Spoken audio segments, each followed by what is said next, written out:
Muy bien.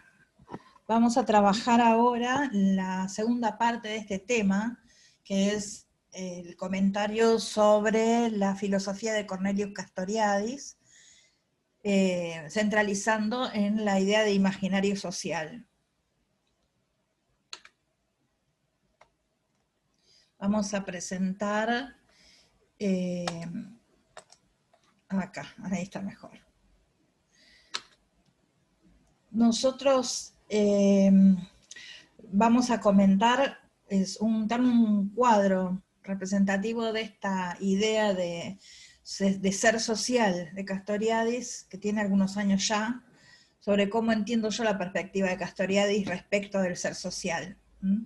Y haciendo foco en las preguntas que él trabaja en el último de sus textos, que es Los dominios del hombre, encrucijadas del laberinto. Estas preguntas son: ¿qué hace que una sociedad se mantenga en el tiempo y qué hace que cambie? ¿Sí? Estas dos preguntas.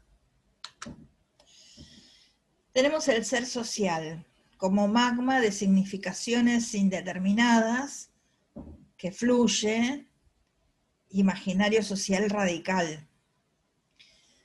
Es todo el conjunto encerrado en el contorno, que en realidad debería ser una línea irregular, punteada, digamos, para mostrar que no es cerrada, ¿no? Que no es un todo cerrado.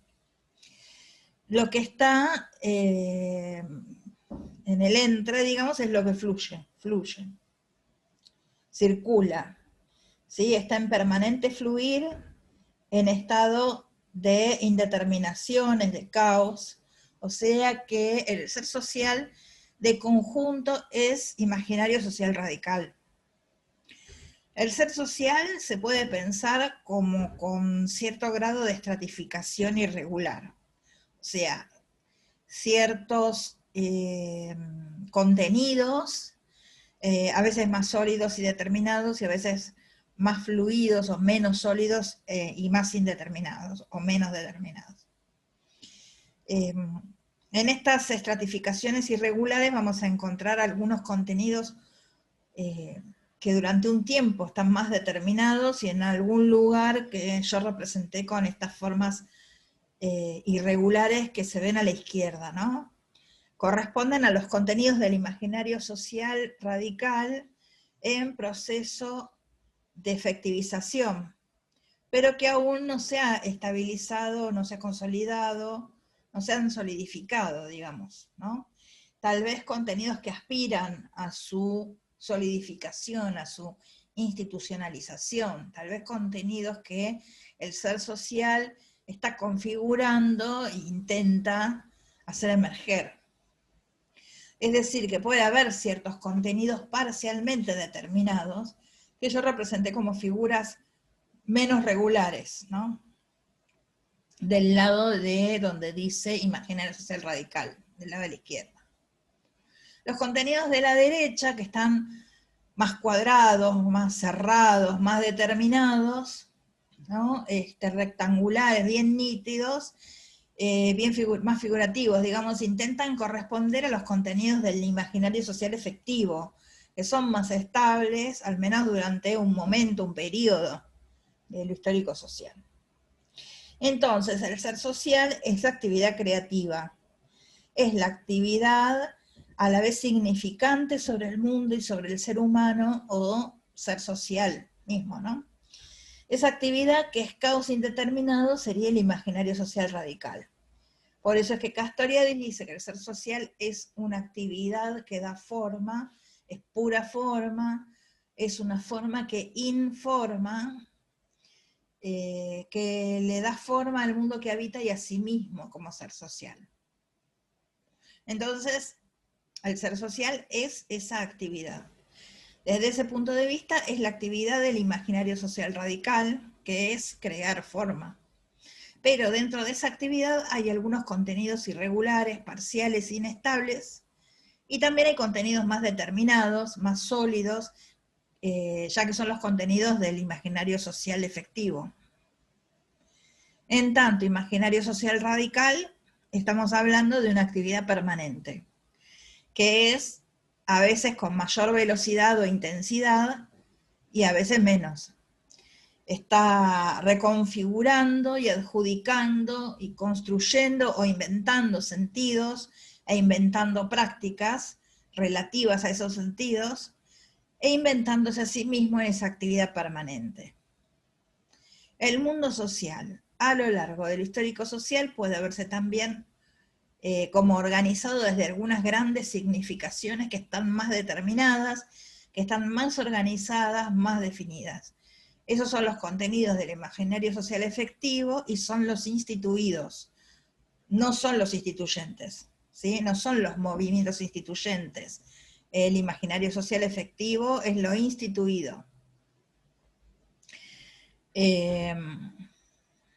O sea, no son significaciones que instituyen nuevo sentido, y desde ese punto de vista instituyen nuevo ser y nuevo hacer, sino que los contenidos del imaginario social efectivo son el producto consolidado de eso instituyente, son la consolidación de la actividad, son la actividad ya hecha cosa, hecha procedimiento, hecha tecnología, es la actividad hecha ideología o moral. O sea, reproducen lo social en el día a día.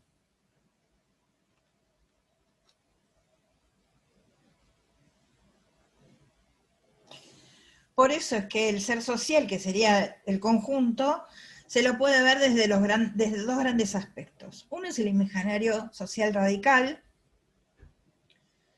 que es la actividad instituyente y significante, un dar forma, como actividad generativa colectiva, con algunos contenidos algo determinados en algún momento de lo histórico social, pero que pueden ser efímeros o volver a indeterminarse. Por el otro lado, hacia la derecha, digamos, de la imagen, el imaginario social segundo o efectivo, que son los contenidos que han sido determinados, instituidos del imaginario social. O sea, no son formas, son contenido, y son lo que organiza cada una de las instituciones sociales, como por ejemplo la familia o el trabajo. En Castoriadis esos contenidos son las instituciones cuyo conglomerado es la sociedad. Esos contenidos que van apareciendo son consolidaciones, son instituciones, son producto de esta actividad de dar forma, ¿no? Son lo que permite la reproducción de lo social. Por eso nosotros acá tenemos ilustrado, ¿no? Digamos, el lugar de la mujer, el sentido de la mujer en el mundo, donde tenemos una imagen antigua, que es la guía de la buena esposa, que debe ser de los años 50, 40, como anterior, como algo anterior, y si miramos el histórico social actual, tenemos del lado del imaginario social radical, las movilizaciones, lo que está configurando nuevos sentidos y peleando por hacerse lugar, los nuevos sentidos en relación al lugar de la mujer y a lo que la mujer es. Y del lado del imaginario social efectivo, instituciones donde la mujer ha logrado instituir nuevos sentidos para ella y nuevas prácticas.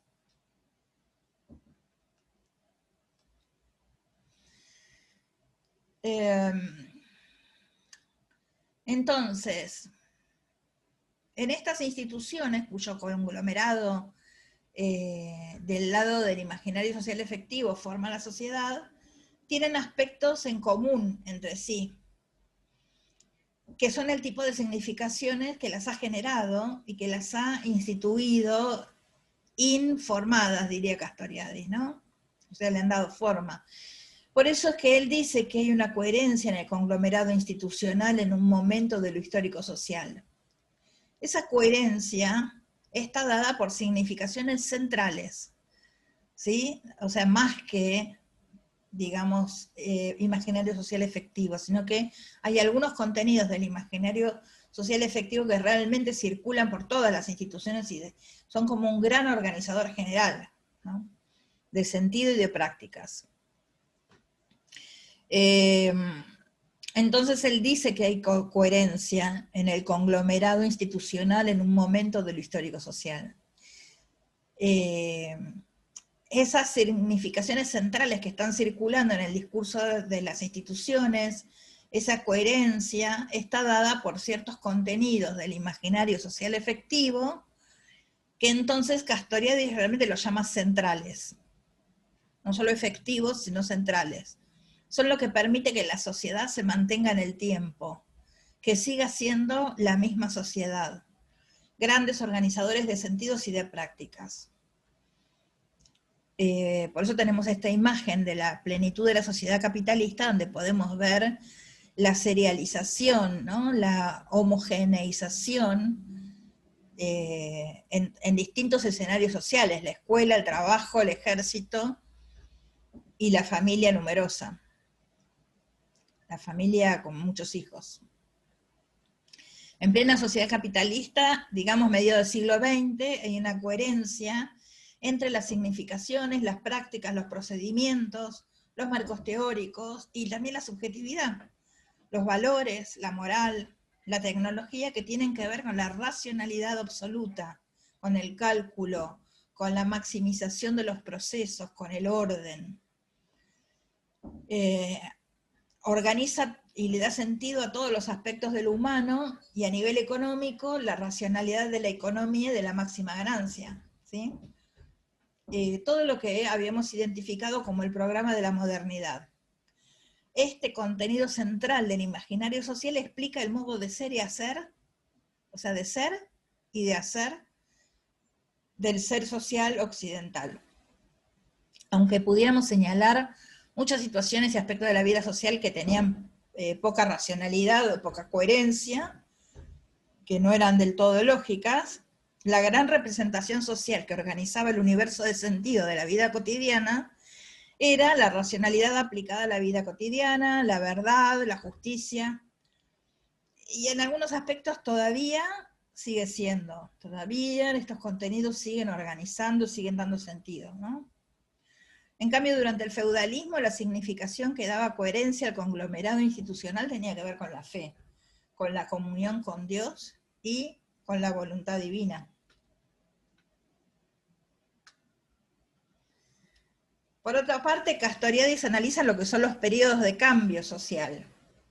¿Por qué cambian las sociedades?, dice Castoriadis. ¿Por qué aparecen nuevas formas de lo social?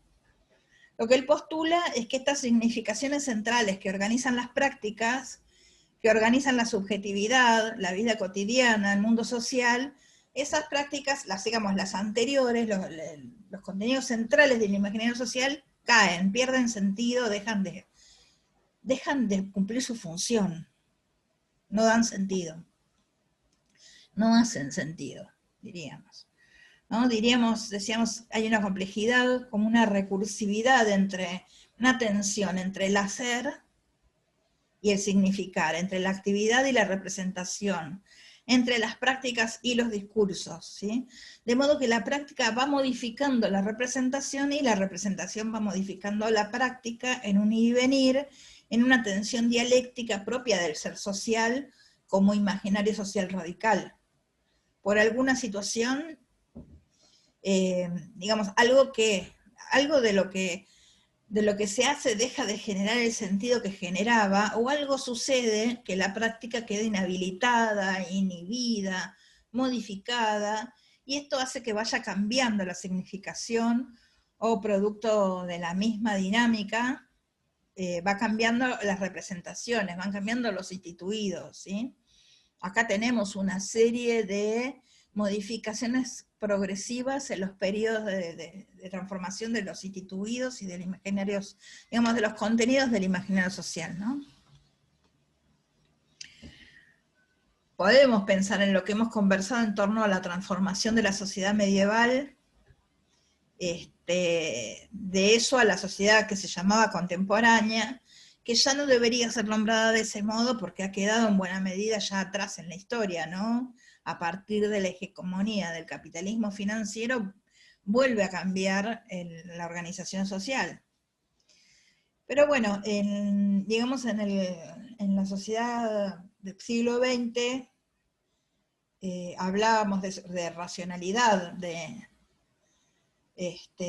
hablábamos de transformación estatal, económica, filosófica, hubo un pasaje del imaginario social central, de la voluntad divina en el feudalismo, a un imaginario social central en el capitalismo, centrado en la racionalidad humana, ¿no? Y es necesario decir que el cambio social no es un proceso que siga siempre el mismo camino. Los acontecimientos no se dan dos veces de la misma manera, ¿no? Los procesos de cambio social, a partir del cambio en el imaginario social. Desde ese punto de vista, Castoriadis cuestiona el modo determinista de pensar la historia. Piensa que no puede identificar los antecedentes de un acontecimiento histórico, vamos a comprenderlo. No explicamos un hecho histórico, un cambio social, por sus antecedentes, porque en su aparición, en su emergencia, interviene el azar, que se liga a la noción de acontecimiento también, ¿eh? Se liga a la creación, se liga a lo imaginario. O sea, la historia humana no es lógica. Lo histórico-social tiene una dinámica que va del caos de indeterminación a la determinación, pero que es una determinación azarosa. No hay modo de preverla, no hay modo de prevenirla, no hay modo de saber cómo va a ser lo que sigue, porque interviene el azar. Lo que va a advenir no sucederá como como el cambio anterior, ni es algo que está en potencia y se va a desplegar, ¿no? Esta relación de potencia al acto también es negada por Castoriadis. Luego de las transformaciones, el rastreo histórico permite inferir qué significación o institución mostraba agotamiento, ¿sí? Había dejado de tener sentido. O sea, se puede hacer una lectura comprensiva, digamos, hacia atrás, pero no se puede prevenir cómo va a ser lo futuro. Se puede comprender qué problema social o urgencia social vino a resolver el nuevo contenido del imaginario social radical, al instituirse y consolidarse como imaginario social efectivo, ¿no? No siempre se trata de convulsiones revolucionarias que transforman todo de cuajo, ¿sí? Y también cuando hablemos de los procesos de la globalización y la vida cotidiana y la subjetividad, vamos a poder verlo de este modo también.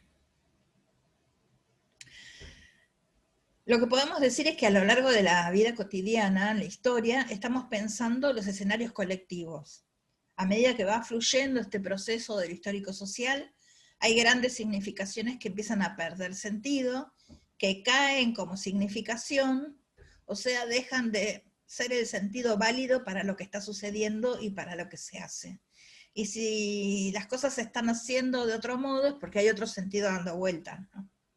Es entonces cuando aparecen nuevas significaciones que vienen del fondo del ser social, del imaginario social radical, de ese magma.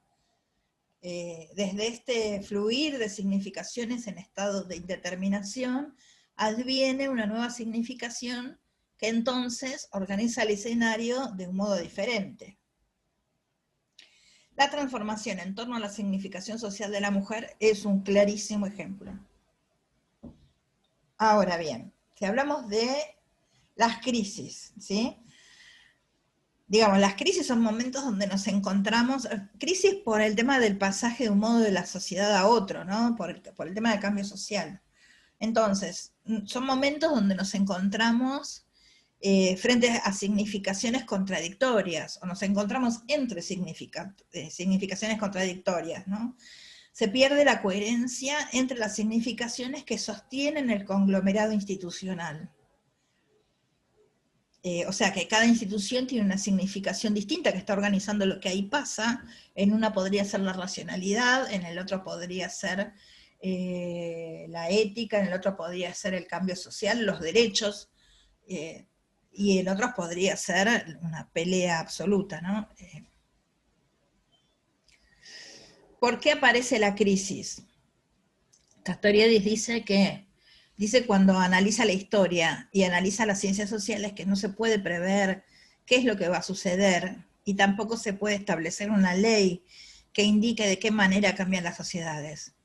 En cada caso sucede algo que es imprevisible, un acontecimiento, que solo se puede generar una manera de entenderlo a posteriori, que es lo que estábamos diciendo hace un minuto.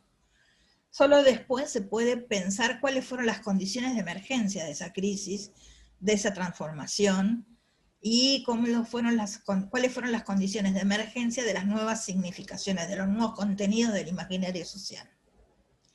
Los cambios sociales no suceden dos veces del mismo modo, y en ese sentido no hay una ley de la historia. Bueno, él no dice que siempre vaya a haber un cambio social a través de una crisis. Lo que dice es que caen los sentidos que organizaban lo cotidiano, que organizaban a las instituciones, o que las prácticas dejan de implementarse, dejan de ser ejecutables, dejan de ser realizables, o que ya no tiene sentido hacerlas. Creo que hoy podemos encontrar un buen ejemplo en Argentina, al menos, en la institución educativa, ¿no? Y sus dificultades para enseñar. Cómo cambiaron las posibilidades educativas y lo que se entiende por hechos que suceden dentro de las escuelas como acto pedagógico de 30 años a esta parte, ¿sí? ¿Qué era el acto pedagógico hace 30 años? ¿Qué es el acto pedagógico hoy en día? ¿Qué es aprender antes y qué es aprender ahora, ¿no? Y cuál es el escenario social, cuál es la significación que organizaba la participación en el escenario educativo antes y cuál a hoy. Me parece que es un buen ejemplo de un cambio social, de un cambio en un contenido del imaginario social efectivo que ha caído como organizador de sentido, ¿no? Que le cuesta encontrar, configurar, ahí hay algún aspecto del ser social que le cuesta encontrar un nuevo sentido que organice ese aspecto de la vida cotidiana.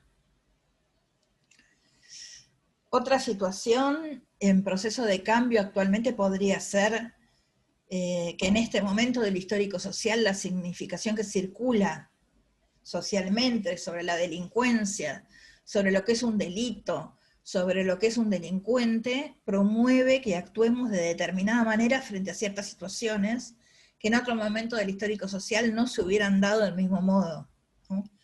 Por ejemplo, las prácticas ligadas a la naturalización del gatillo fácil o la justicia por mano propia.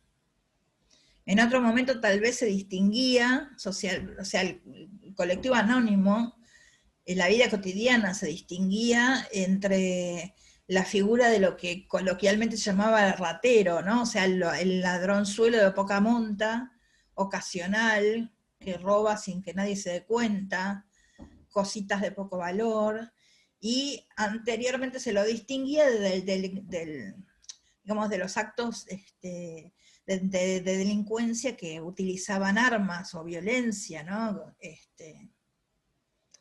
O situaciones de delitos como el narcomenudeo, ¿no? Antes se distinguía uno del otro, o el llamado delincuente de guante blanco, ¿no? Que en general se refiere a los estafadores. Se lo trataba cada caso de modo diferente en relación a cómo se los trata actualmente. O sea, no solo a nivel de los procedimientos, no por los procedimientos judiciales, sino en la opinión pública, diría yo, ¿no? La significación que circula socialmente. Y por lo tanto también en los procedimientos institucionales. Y estos cambios en la conducta del colectivo estarían ligados a cambios en las significaciones sociales en torno, me parece, tal vez a lo que es la propiedad privada, a lo que es la propiedad pública, cambios en el sentido, en la significación social de lo que es la vida humana, de lo que es la vida en los distintos sectores sociales, ¿sí? la significación, el sentido que hay como contenido del imaginario social de lo que es el trabajo productivo. En estos casos también podemos pensar estos cambios en el imaginario social efectivo, que permiten visualizar mejor también lo que señala Castoriadis como ideología encubridora. Creo que son buenos casos para analizar y pensar los conceptos. Decimos justicia, decimos justo. ¿Tiene que ver con la aplicación de un código legal? ¿Tiene que ver con el funcionamiento de una institución como la de los tribunales? Justicia, ¿tiene que ver con la representación de que todos son inocentes hasta que se demuestre fehacientemente lo contrario? Justicia tiene que ver con la presunción de culpabilidad. Una significación anterior sobre justicia implicaba que lo que tenía que ver con la justicia no era asunto de los comunes, ¿no? O sea, de la gente común, enterarse u opinar sobre esos temas, sobre esos asuntos. Las personas de a pie no tenían injerencia sobre lo que se decidía en los procedimientos que se realizaban en los tribunales, ¿sí? Hoy en día sigue siendo así en función de la ley, ¿no? A nivel de lo simbólico, digamos, y en algunas situaciones, en el funcionamiento efectivo de los tribunales, ¿no? ¿Por qué? Porque una persona que está implicada en un proceso judicial no tiene acceso directo a lo que le incumbe, a lo que le compete, y debe ser representada por un abogado, debe ser representada por un abogado, no puede manejar sus asuntos jurídicos por sí solo. Pero en el imaginario social esto ya no es tan así, esto está cambiando. Lo que pasa hoy dentro de los tribunales es motivo de opinión pública. Si pensamos en otros momentos del histórico social, justicia tenía que ver con la voluntad del rey soberano, que podía ser una voluntad completamente arbitraria. O tenía que ver la justicia con la voluntad divina. Entonces, hay contenidos del imaginario social, o sea, significaciones, en torno a las cuales se organizan diversos sectores de prácticas y de la existencia cotidiana del ser social. Bien, entonces, este conglomerado de instituciones que es la sociedad, en cada momento del histórico social, va transformándose a medida que las prácticas encuentran un límite en el sustrato material, porque pasa algo en el sustrato material, en la naturaleza, por ejemplo, o a medida que van cayendo los sentidos que las organizaban y que las hacían existir de determinado modo.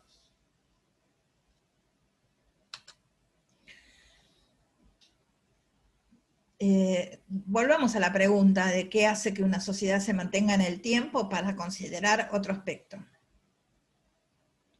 Castoriadis dice que para que una sociedad, ese conglomerado institucional y esa actividad de dar forma y de generar y de inventar a nivel del imaginario se sostenga y se perpetúe con los mismos sentidos y las mismas prácticas, en el mismo conglomerado institucional, es necesario que existan individuos capaces de reproducirla, ¿no? O sea, antes habíamos visto que es necesario que existan organizadores de sentido que él llama contenidos centrales del imaginario social. Igualan el discurso, cierto nivel de prácticas y de discurso en todo el conglomerado institucional, en la familia, en la escuela, en la fábrica, en el ejército, en la calle, en el club, en el trabajo, a nivel de la salud, en todos los aspectos de la vida cotidiana, o sea, en el conglomerado institucional. Hablaba antes de contenidos centrales del imaginario social. Ahora él dice, todo esto se produce, la sociedad se puede reproducir si hay sujetos que la reproduzcan. Ese proceso, ¿dónde se produce? ¿Dónde sucede? A través de la reproducción social de la vida cotidiana, en las prácticas continuas, y a través de la generación de nuevos sujetos con la socialización primaria y secundaria. En cuanto a la reproducción social de la vida, el proceso se da a partir de la recreación y reimplementación de los mismos sentidos compartidos y de significaciones sociales del imaginario social que se reproducen por los medios de comunicación, por los grandes relatos narrativos, por los discursos que circulan a nivel colectivo. Por eso acá, por ejemplo, hay una imagen de la gente saliendo del cine, cuando el mejor espectáculo, el mejor despliegue cultural era el cine, ¿no? Ceremonias sociales, medios de comunicación como la televisión, como la radio, los cuentos, los mitos, las leyendas, la historia popular. Digamos, de modo que a nivel del colectivo anónimo, dice Castoriadis, permanentemente se ponen en acto estos sentidos, estas prácticas, estas significaciones colectivas que dan sentido al mundo y que dan sentido a lo que somos en el mundo, a nuestro lugar en el mundo. Y esto lo hace también el colectivo anónimo, no lo hacen solo los medios de comunicación, sino que lo hacen las personas que lo ponen en marcha todos los días, es decir, el ser social. Vemos cómo el colectivo anónimo en ocasiones puede instituir un contenido novedoso, pero también es capaz de resistir la implementación de un contenido novedoso. Puede resistir el colectivo anónimo la institucionalización de los contenidos del imaginario social radical en proceso de institucionalización. Cuando pensamos también en la transformación del rol social de la mujer, sus derechos positivamente reconocidos, o sea, jurídicamente reconocidos, podemos constatar también la resistencia a esos procesos de institucionalización de lo nuevo que aparece en el colectivo anónimo. Hay muchísimos casos, ¿no?, que podemos pensar después.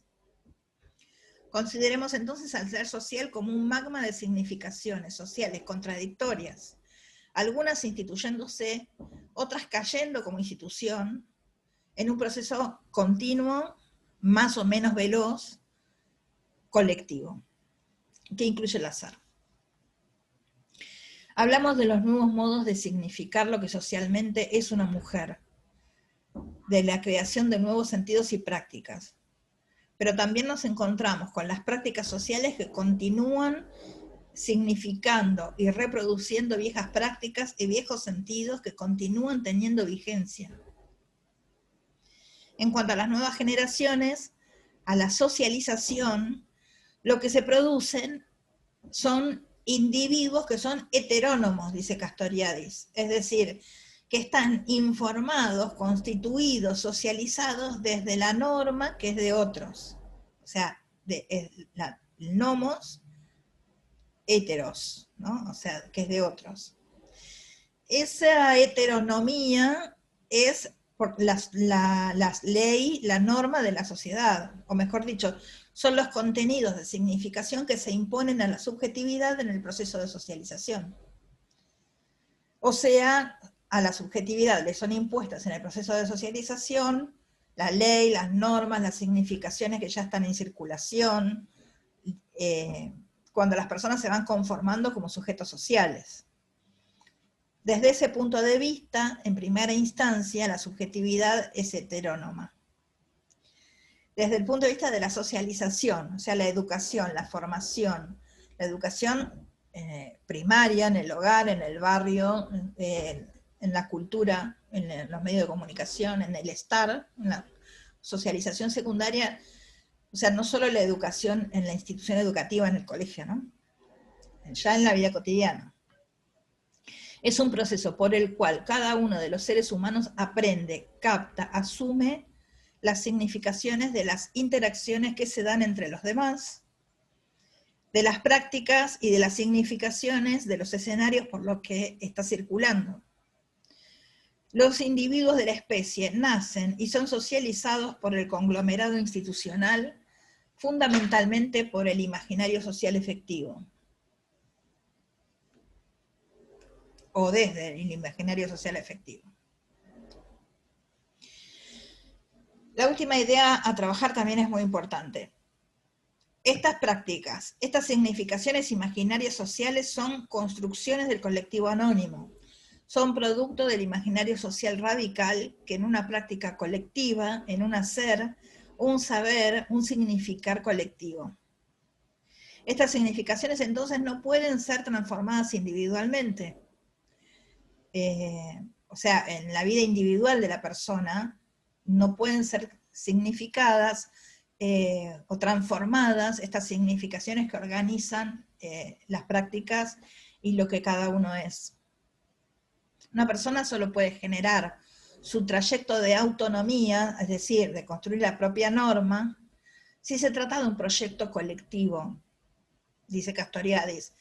La autonomía se construye como proceso, como proyecto colectivo y político. Castoriadis plantea que no hay modo de pasar de la heteronomía hacia la autonomía si no es a través de un proyecto colectivo y político. Para eso plantea entonces la necesidad de la elucidación crítica compartida, de una actitud crítica en cuanto a las significaciones de las prácticas compartidas y la significación de las personas en el mundo, como una actividad reflexiva que por supuesto es deseable que realice cada uno, pero que no puede desarrollarse plenamente, salvo que sea parte de un proyecto colectivo, porque no tiene dónde sostenerse si no es por lo colectivo. Porque la institución social es un hecho colectivo, es un hecho producto del imaginario social, o sea, producto de esta capacidad creativa, de esta actividad creadora del colectivo anónimo. Entonces nadie puede generar una transformación de sus propias significaciones y de sus propias prácticas si no dispone de algo colectivo donde sostenerlas. Si aspira a hacerlo igual, va a ser significado desde la representación de la locura o de la delincuencia. En síntesis, ¿qué es lo que mantiene unida una sociedad? Lo que mantiene unida a la sociedad es el conglomerado institucional que tiene coherencia. Hay un imaginario social central que organiza el sentido común y las prácticas del colectivo anónimo y de las instituciones, de todas las diversas instituciones, de modo análogo. En el occidente clásico de mediados del siglo XX, la institución familia no es contradictoria con la institución justicia ni con la institución educación, en principio. En ciertos momentos de mucha estabilidad de lo histórico-social, por ejemplo, Argentina de los 50, de los años 50, allí hay una coherencia entre la escuela, el barrio, el club, el trabajo, el país. En todos esos escenarios se maneja el mismo tipo de código, el mismo tipo de valores, el mismo tipo de moral. Las personas tienen una subjetividad, en esa época tenían una subjetividad dentro de ciertos parámetros bastante regulares, ¿sí? Los proyectos vitales eran bastante previsibles y ya estaban bastante preestablecidos, ¿no? Las posibilidades de los caminos vitales, ¿no? De los proyectos de vida. Lo que mantiene unida a la sociedad, lo que le da estabilidad en un momento del histórico social es la coherencia entonces entre las significaciones que circulan entre las instituciones. Los contenidos del imaginario efectivo o central se repiten como organizadores de todos los escenarios y del sentido común. O sea que, de modo que, digamos, todo lo que sucede parece obvio. Cuando alguno de estos sentidos deja de ser sostenido por el colectivo anónimo, por algún sector del colectivo anónimo, y se trata de que el imaginario social, o sea, el ser social como imaginario radical, está configurando nuevos sentidos para nuevas prácticas, y nuevas prácticas que se apoyen en nuevos sentidos compartidos. Hasta acá por hoy. Muchas gracias, nos vemos la próxima.